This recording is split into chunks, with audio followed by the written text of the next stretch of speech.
Good morning, everyone. We're all looking for that magic pill, the way to be able to bridge the gap, to a way of being able to mend the fences. There's a lot of things in life that create differences of opinion. The hot one these days is politics. But there's many other things. Sports teams, family, community, school, running a business, partners. There's many things that create friction between people when they have different ways of viewing things. How do we make sure that we're able to agree to disagree and not disagree to disagree? The Torah in this week's parsha tells us something very important. When Moshe Rabbeinu was about to tell the Jewish people, he told the Jewish people that God is going to take them out of Egypt. What was the response? Nothing. It says, Lo shamu Moshe mikotz ruach mavod kasha. They weren't able to hear Moshe from the shortness of breath and the hard work.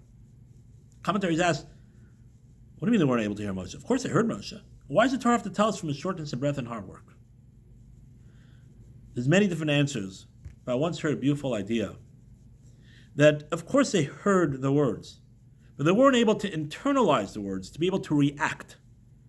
Because when you don't internalize what the other person says and digest it and think about it, you're not able to react in the proper way. Why weren't they able to react? Why were they able to internalize? Because of the Kotzer Rachma Vodakash, because they were busy with their lives. No one's judging them. They were slaves.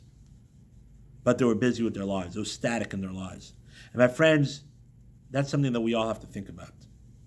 When we're focused just on what we're thinking, just the way we're looking at things, we're not able to actually internalize what the other person's saying. Not saying they're right. Agree to disagree. But you're showing respect to the other person by actually internalizing and thinking and responding with an intellectual way, in a proper way, not in a negative rhetoric, making fun, but in a proper way. When you actually internalize what the person's saying, you're showing respect to the other person's opinion. And in that way, that's the way to agree to disagree. So if it's spouses, if it's business partners, if it's community people, if it's different sports teams, or political. The second we show respect to the other person's opinion, now that we have to agree with it, the second we show respect, we internalize what they say. We actually listen properly.